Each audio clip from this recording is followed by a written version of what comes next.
Hugely sad when it's around Christmas. And what I'm about to describe to you is even 10 times that worse. And it started last night in Highland City. Jason Kinney, who's 47, is married to Crystal Kinney. And Jason's been drinking during the evening. And he's watching his football team, the 49ers, play football. Well, they're having a good night. They're winning. In fact, they won big. Sometime toward the end of the game, at around 11 o'clock, an argument began when Crystal suggested they watch something else on television. And the argument got really heated. Crystal told her 12-year-old son to go to call 911.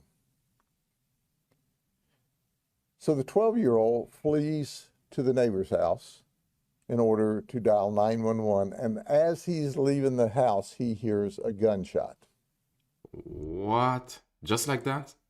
Escalated so quick. Deputies arrive in less than 5 minutes of the call for service, and when we enter the house, we see that Crystal Kinney, the wife of Jason, is shot in the head and dead. No way. Over an NFL game, over just switching the channel over. Simply, yeah, it's really suck. But it gets Sucks. worse. Really? We go into the bedroom and we see a 13-year-old child, a little girl. She shot twice. She shot in the shoulder and she shot in the face. We later learned the bullet in the face hit her on the bridge of the nose, went straight up and out the top of her head. Wow. She is alive in critical condition, but Thank stable at Lakeland Regional Health, and is alert and talking. Thank God. That's a Christmas miracle. Truly. Jason shot her twice and intended to kill her. Of course, he did. He didn't, however, shoot his biological child, thank God, who was 1 year old and in a crib. He shot his stepdaughter. He didn't get a chance to shoot his stepson, who had run to dial 911. Jason then jumps into his vehicle and flees the scene just prior to deputies arriving. And then? He is going toward Lake Wells. He Yeah. calls his sister in upstate New York, and he says, I've done something very, very bad. Very bad. I did something terrible. And this is the last time you'll ever talk to me. You'll see me on the news, but I am not going to jail. I'm not going to jail for the rest of my life. So he goes to his father's house, which apparently is currently in probate. His father's deceased, and there's a friend staying there. When he gets to the house, he immediately goes into a shed. Deputies now are tracking Jason. We set up a perimeter and start yelling for Jason to come out of this shed, which is adjacent to the home. And the deputies hear a single gunshot. Oh, When no. we make entrance into the shed, we find that Jason has shot himself in the forehead, and he too is deceased. Why all of that over? My God, this is why, guys, you always have to balance your emotions. Always, like, the best thing a lot of the time, if you're gonna get into an argument, the best thing all the time is to just walk away or run if you have to. Because some people might think that, okay, this is just being, soft. This is just being when you walk away or when you run, it's just being like, it seems like you're a coward. But if he had walk away or just basically find a different way to actually, address this or just calm down, then this wouldn't happen. But on the other hand, what about the mother? Because one thing's for sure, you have to really recognize your man that you're dealing with, because I'm not saying that it's her fault. He should have done it. It's all his fault. But the thing is, you have to know when someone is drinking. That's why a lot of the time when it's alcohol, you have to really be paying attention to the people that you are dealing with, because sometimes it can be alcohol can make people very, very, on the edge and very, very aggressive. I want you to think about this a minute. As the investigations unfolded during the night, and we're still in the preliminary stages, and as I always say when we talk soon, whatever we give you today is subject to modification. We found a note that at some time in the past Crystal wrote, and it was open, where she told Jason, you're drinking, you're using cocaine again, this is not the way the family should be, you need God. Crystal, by the way, goes to church every Sunday. This is what I find really amazing, though, because a lot of the time that's what happens. A church woman going, being with a man that is, like him. But I'm not, it's just basically probably she just wanted to, have a change, to help him to have a change of heart or to become a different person. But again, one thing we have to always realize, only someone can really, who wants to change, will change themselves. You cannot force someone. But I guess sometimes, people would get into the position or trying to play, or trying to wanting for the betterment of someone else, and that's not a bad thing in itself. We don't know when she wrote the note. It's not dated, there's no time, there's no indication, but it was open. So did she write it as they argued earlier in the evening, or had it been some period of time? We can't determine that. We also were able to talk to the 12-year-old, our Christmas miracle. She said, I begged him, don't shoot me, don't shoot me, don't shoot me, and he shot me anyway.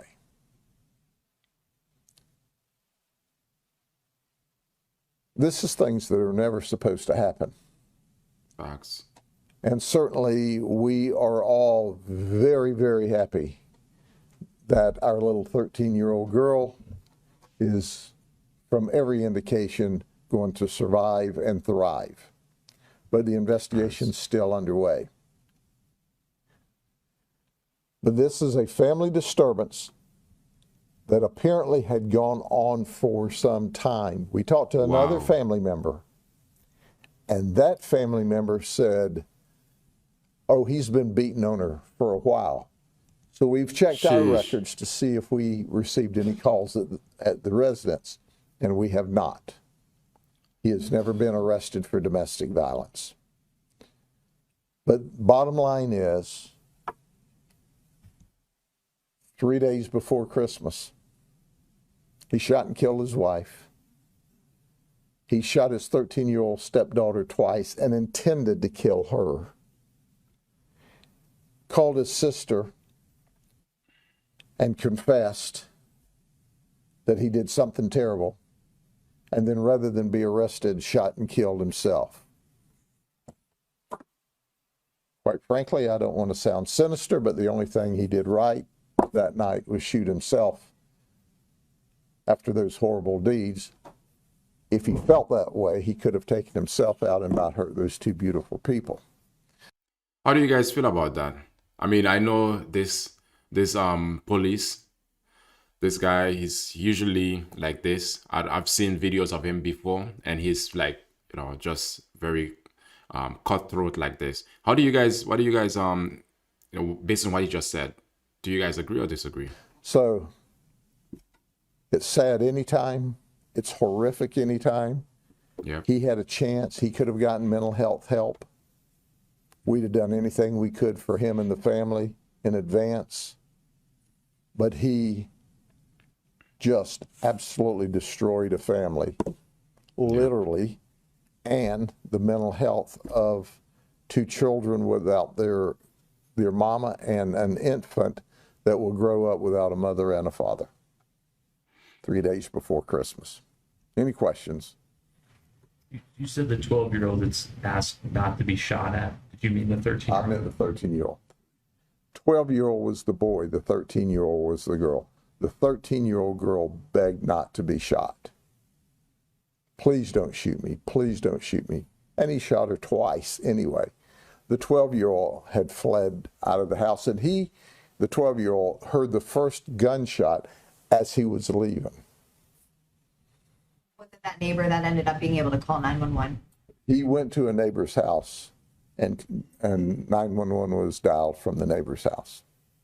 Is it? The gun registered to him? We don't know who the gun's registered to, and you don't have to register guns in Florida, so that we will do a background on the gun, but it's too early to determine ownership.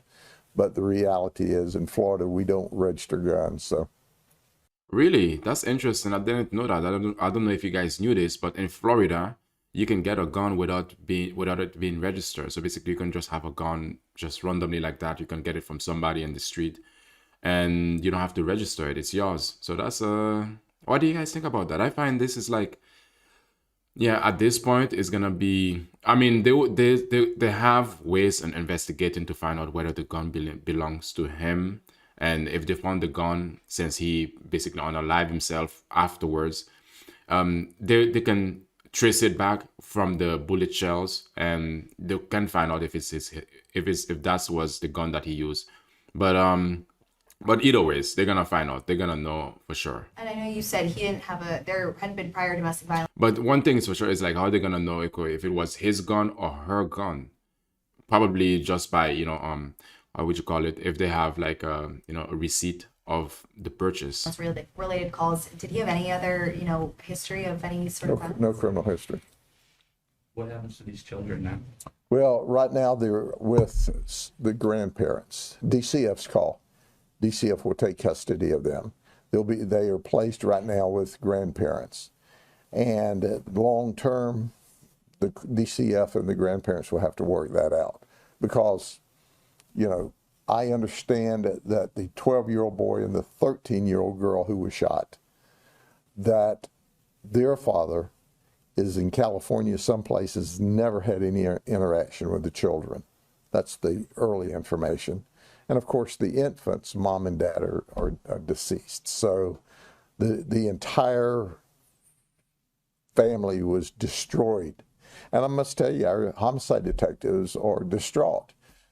When they go in there, there's a beautiful Christmas tree with lots of Christmas presents under the tree, just like the nuclear family should be. And so they said, we see this big, beautiful Christmas tree. We see the presents wrapped underneath the tree. We see the evidence of a wonderful Christmas about to occur in this house. She goes to church. She tells him, you need God. You're slipping into abuse of drugs. But just because there's a Christmas tree, that's the thing. There's always a difference between what is the appearance of things versus what is the reality of things. Because again, you can see everything that looks beautiful is not actually beautiful from the inside, and beauty comes from the inside. And even though they had something like, they had the presentation or the representation of beauty in their home when it comes to the Christmas tree, and it seems like, a warm family, love, and all of that understanding. But in the reality of things behind the scenes, this is what was really going on. This is what was brewing, and then it just erupted all of a sudden. He just had a moment of crashing out, and that was his last. That was the last for the family. Alcohol, and it ends up this way. And quite frankly, it's not surprising. Some women protect their husbands, and she never called on him. But apparently, he's been known for injuring her in the past. What's the message, just especially since it's Christmas time, to other families? I mean, I know this is probably the worst possible. Sure, my message to everyone is there's always help, free help. Dial 911 and say, I need help. Call any human services. We'll all provide help. None of this had to occur. There's no reason for this to occur. How does an argument over a television program end up with a murder, an attempted murder, and a suicide? That should never happen. So call for help. We have all kinds of services. We will come to. This is what I find when it comes to people who are very extreme fanatics of whatever sport they are. If you are fanatic extremely, that's okay. But you have to have understanding that what you see, what you see in the game, or whether they lose or win, whatever the outcome, if it's not, you have to really learn to control yourself, because not to have now the NFL game, how his team is going to continue on and his family is completely dismantled, completely put an end to forever, while everyone who's been, all the players, the entire franchise of the NFL itself, and also his own team, they're gonna keep moving forward. So which means, like, yeah, fall in love with the game, enjoy it, but also be detached with it, not to allow it to overcome or to come between what's important, which is your family. You, we do house calls. We'll come to you and help you. Don't hurt yourself. Don't hurt a loved one. Facts. You think the letter could have been what started this argument? Have no idea. Have no idea about the. We have no idea that whether or not she wrote the letter last night, or this has been a build-up over time. That will be part of the investigation into the future. But it was there, and it was open for the detectives to see. It's not like we had to search it up in the house. You said it was found on him.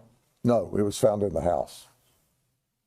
You said that this was in Highland City. Where specifically? Yeah, we normally don't give the address of victims, and certainly we have victims that are still alive that potentially may live there. So, okay. True. Now that that's over, you all have a Merry Christmas, okay? But tell everybody there's help. So depression, we see depression go up, we see suicides go up, and all of this didn't have to happen, okay? God bless y'all all. Bye-bye. Facts. All of this didn't have to happen, and this guy could have gone a totally different way when it comes to Christmas. And this happened in 2025, and now we are at the 19th of January 2026, and this was although it's quite recent still, but this didn't have to happen. It didn't have to go this way. But again, one thing is for sure: when you mix alcohol with a big fanatic of sports, and at the same time, someone, yeah, it's a recipe for disaster. Let me know what you guys think. Like and follow, I'd appreciate it, and I see you guys in the next